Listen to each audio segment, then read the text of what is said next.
काशिफा ये क्या हो रहा है? कहाँ जाने की तैयारी हो रही है? या सिर्फ आज हम मैं और सारे खानदान के बच्चे पिकनिक पर जा रहे हैं। अच्छा, क्या क्या लेके जाया जा रहा है? ये तो मुझे बड़ा काफ़ी चीज़ें आपके पास तो। पूरी तैयारी हो गई है। तो आपने इसका बारे में तो मुझे बताया ही नहीं। असल में अचानक से प्रोग्राम बना, क्योंकि आपको पता है कुछ दिन पहले मैंने उनके साथ खुदावंद का कलाम शेयर किया। बच्चों के साथ? हाँ, बच्चों के साथ, और सबों ने खुदावंद को कबूल किया। और मैं सोच रही थी कि मैं आज उनको पिकनिक पर लेके जाऊंगी और वहाँ पे मैं उनके साथ इरशाद आज़म की तकमील के हवाले से बात करूंगी। और सबने खुदावंद को कबूल भी किया था। ये बहुत अचानक से प्रोग्राम बन गया। ये तो बहुत अच्छा है काशिफा। मैं आपके एफर्ट्स को जो है ज़रूर सराहना चाहूँगा यहाँ पर, क्योंकि आपने उनसे खुदावंद के कलाम को शेयर किया और अब आप ये तगो-दो कर रही हैं कि पिकनिक पे लेके जाएं उन्हें और इरशाद आज़म की उनको अच्छा लगेगा। और मैं चाह रही थी कि एक अच्छे माहौल में उनसे मैं ये सारी चीज़ें शेयर करूं।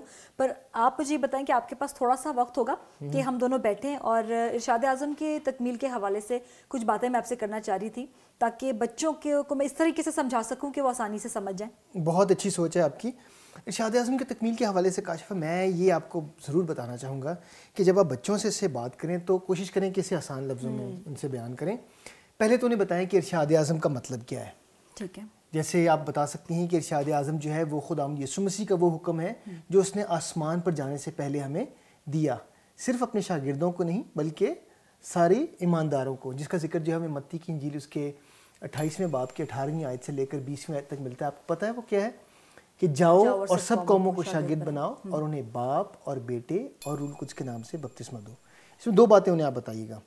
एक तो उन्हें इस आयत को याद करवाएं और फिर दूसरा ये कि बताएं कि ये जो है ये खुदावंद यीशु मसीह का हुक्म है। जब हम लफ्ज़ पढ़ते हैं जाओ और सब कौमों को शागिर्द बनाओ, तो ये खुदावंद यीशु मसीह की दरख्वास्त नहीं है बल्कि खुदावंद यीशु मसीह का हुक्म है जो उसने सब ईमानदारों को दिया है। और इलियासिफ यहाँ पर दो बातें नज़र आती हैं, और वो ये है कि कैसे शागिर्द बनाया जाए और किन को शागिर्द बनाया जाए। ये आपने बड़ा ख़ास सवाल किया। एक तो कैसे शागिर्द बनाया जाए और किन को शागिर्द बनाया जाए। देखिए, शागिर्दियत का या शागिर्द बनाने का या इरशाद आज़म को की तकमील करने का जो मकसद है वो ये है कि एक नए मसीही की या एक नए ईमानदार की आप इस तरह मदद करें कि वो रास्तबाजी में और रूहानी बालिदगी में तरक्की करता हुआ खुदावंद यीशु मसीह की मानंद बनता चला जाए। अब आपके सवाल की तरफ आते हैं। आपका सवाल है कि किन को शागिर्द बनाया जाए। बच्चों को आप सिखाएं कि ये बड़ा ही आसान है। अपने इर्द गिर्द देखें, अगर किसी ने खुदावंद यीशु मसीह को कबूल किया है तो उसकी मदद करें कि वो रूहानी तौर पर और बढ़ सके। या अपने स्कूल में देखें कि अगर कोई ऐसा शख्स है जो कि बाइबल में या खुदावंद यीशु मसीह के बारे में सीखने में इंटरेस्ट लेता है, उसकी आप मदद करें।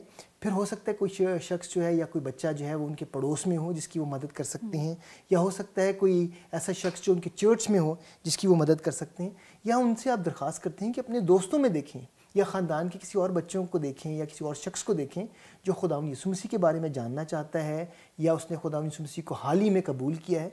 उसकी मदद की जा सकती है कि वो शागिर्दियत में उसकी मदद कर सकते हैं। इलियासिफ, आपने ये जो एरियाज़ बताए हैं वाकई में इनसे बहुत मदद मिल सकती है, पर मैं समझती हूँ कि शागिर्दियत में शागिर्द बनाने से पहले ज़्यादा ज़रूरी है कि हम उनके साथ एक ताल्लुक़ और एक रिश्ता कायम करें, तभी हम अपनी बात को उनके साथ आसानी से बयान कर पाएंगे। ये आपने बहुत ही अहम बात को यहाँ पर इसका जिक्र किया है कि बच्चों को ये सिखाना ज़रूरी है कि एकदम जाके कलाम की बात ना कर दें, बल्कि पहले जो उनके साथी हैं या जो उनके बच्चे हैं या जो और दोस्त हैं उनसे आप ताल्लुक़ कायम करें, एक दोस्ती कायम करें, तब आप खुदावंद के कलाम के हवाले से या उन्हें शागिर्दियत के हवाले से जो है वो बेहतर तौर पर सिखा सकते हैं। फिर हम काशिफा आपके दूसरे सवाल की तरफ आते हैं कि हम कैसे बनाएं। हाँ जी, शागिर्दियत का जो अमल है वो कैसे करें। ये बड़ा ही अहम और ज़रूरी सवाल है। इसके लिए कोई फॉर्मल ट्रेनिंग की ज़रूरत नहीं है। हमें ये नहीं है कि हमने कोई सेमिनरी ज्वाइन की हुई है या कोई बाइबल कॉलेज जो है उसको ज्वाइन किया हुआ है और बाइबल कॉलेज से हम कोई ट्रेनिंग लें और तभी जाके जो है वो शागिर्दियत के इस अमल को करें। बल्कि अगर हम खुदावंद के कलाम में से पढ़ें तो बड़ी हमारे लिए वाज़ेह तौर पर एक रहनुमाई है जो कि इस्तिस्ना उसका 6 बाब उसकी 5 आयत से लेकर 7 आयत तक उसमें उसका जिक्र मिलता है। और अगर मेहरबानी करके ये आयत आप हमारे लिए पढ़ें। जी ज़रूर। इस्तिस्ना उसका 6 बाब उसकी 5वीं आयत से लेकर 7वीं आयत तक। तू अपने सारे दिल और अपनी सारी जान और अपनी सारी ताकत से खुदावंद अपने खुदा से मोहब्बत रख, और ये बातें जिनका हुक्म आज मैं तुझे देता हूँ तेरे दिल पर नक्श रहें, और तू उनको अपनी औलाद के जहन नशीन करना, और घर बैठे और राह चलते और लेटते और उठते वक्त उनका जिक्र करना।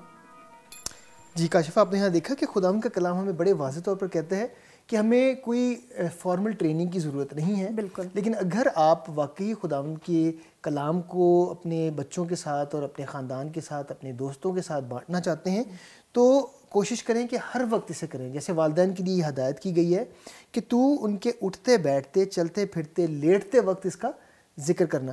اور یہ میں سمجھتا ہوں کہ آج ہم والدین ہوتے ہوئے ہمارے یہ اوپر یہ ذمہ داری ہے کہ ہم اپنے بچوں کی اسی طرح ذمہ داری کو لیتے ہوئے کہ انہیں خداوند کے کلام سے متعارف کروائیں، چاہے وہ اٹھتے ہوئے ہے یا بیٹھتے ہوئے یا گھر میں کسی وقت ہیں یا آتے جاتے ہوئے، اور یہ خداوند کے حکم کے مطابق ہے. اور یہ چیزیں جو ہیں وہ آپ اپنے ساتھ اپنے بچوں کو بھی سکھا سکتے ہیں، اور نہ صرف یہ بلکہ آپ خاندان کے اور والدین کو بھی اس بات کی ہدایت دے سکتی ہیں. اور الیاسف، میں سمجھتی ہوں کہ اس حوالے سے خداوند یسوع مسیح کی مثال ہمارے سامنے بہت ہی خوبصورت ہے کہ انہوں نے اپنے شاگردوں کو کوئی بہت فارمل ٹریننگ نہیں دی، بلکہ روزمرہ کی زندگی سے انہوں نے ان کو سکھایا. آپ دیکھیں کہ ان کے ساتھ رفاقت رکھتے تھے، ان کے ساتھ کھاتے پیتے تھے، ان کے ساتھ اٹھتے بیٹھتے تھے، اور اسی میں وہ انہیں بھید کی باتوں کو بھی سکھا دیا کرتے تھے. اور ایک اور بات جو آپ بچوں کو سکھا سکتے ہیں کہ کس طرح وہ شاگردیت کے عمل کو اپنی زندگی سے پورا کر سکتے ہیں یا کسی کی مدد کر سکتے ہیں، وہ اس طرح کہ کسی شخص وہ شخص جو کہ ایماندار ہے اس کی زندگی میں اس کے قول اور فعل میں جو ہے وہ تضاد نہیں ہونا چاہیے. اور خداوند یسوع مسیح ہمارے سامنے ایک بہت خوبصورت مثال ہے کہ جو وہ بیان کرتے تھے اس کو اپنی زندگی میں عملی جامہ بھی پہناتے تھے، اس کو اپنی زندگی میں عملی طور پر استعمال بھی کرتے تھے، اور یہی انہوں نے اپنے شاگردوں کو سکھایا. اور یہی آپ بچوں کو سکھا سکتے ہیں کہ جب وہ اٹھتے بیٹھتے چلتے پھرتے اپنی زندگی سے جو ہے وہ خداوند کے نام کو جلال دے سکتے ہیں، لوگ ان کو دیکھ کر جانیں کہ یہ خداوند یسوع مسیح کے بچے ہیں. بالکل. اور الیاسف، میں سمجھتی ہوں کہ ان ساری باتوں کے لیے ہمیں روایتی طور پر اکٹھے ہونے کی ضرورت نہیں ہے، اور یہی وجہ ہے کہ آج میں نے بچوں کے ساتھ یہ پکنک کا پروگرام بنایا بہت اچھا کہ میں انہیں لے کر جاؤں اور ہم ایک دوستانہ ماحول میں ان باتوں کو کریں اور سیکھیں. اور اگر بچوں کے دلوں میں کوئی سوال ہیں یا کوئی ایسی بات ہے جو وہ مجھ سے کرنا چاہتے ہیں تو ان کے پاس وقت ہو کہ وہ ایک اچھے ماحول میں مجھ سے کر سکیں اور میں انہیں سکھا سکوں اور ان کے دل کی باتوں کو سن سکوں. کاشفہ، میں خداوند کا شکر کرنا چاہ رہا ہوں کہ آپ نے اس ذمہ داری کو آج لیا ہے اور بچوں کے ساتھ وقت گزاریں گی یہ ساری باتیں سکھانے میں. میں سمجھتا ہوں کہ واقعی وہ اس سے برکت حاصل کریں گے. بالکل. اور الیاسف، میں سمجھتی ہوں کہ شاگردیت کا یہ جو عمل ہے اس میں وقت ضرور لگتا ہے، لیکن اس کا پھل جو ہے وہ ہمیں خداوند کی طرف سے ملتا ہے. اور کسی کو خداوند سے متعارف کروانا بہت ایکسائٹنگ لگتا ہے، لیکن اس سے بھی زیادہ ایکسائٹنگ لگتا ہے جب آپ کسی زندگی کو روحانی بالیدگی میں بڑھتا ہوا دیکھتے ہیں. تو میں چاہتی ہوں کہ آج جو کچھ بھی ہم نے سیکھا ہے ہم اس کا اعادہ کریں. ضرور کاشفہ. ارشاد اعظم کی تکمیل خداوند یسوع مسیح کا حکم ہے جو ہر ایماندار کو دیا گیا. شاگرد بنانے کا مقصد یہ ہے کہ کسی ایماندار کی مدد کی جائے کہ وہ راست بازی اور روحانی بالیدگی میں ترقی کرے اور خداوند یسوع مسیح کی مانند بنے. شاگرد بنانے کا عمل ایک مسیحی گھرانے سے شروع کیا جا سکتا ہے. خداوند یسوع مسیح کی زندگی اور ان کی تعلیمات شاگردیت کے عمل کی ایک اعلیٰ مثال ہیں. کاشفہ، اس میں تو بڑے مزے کی چیزیں لگ رہی ہیں. کیا میں بھی آپ کے ساتھ چل سکتا ہوں؟ نہیں، آپ ہمارے ساتھ نہیں چل سکتے، تو ہم تو چلیں. ارے آپ ہی تو ہمارے ڈرائیور ہیں. زبردست، تھینک یو. چلو.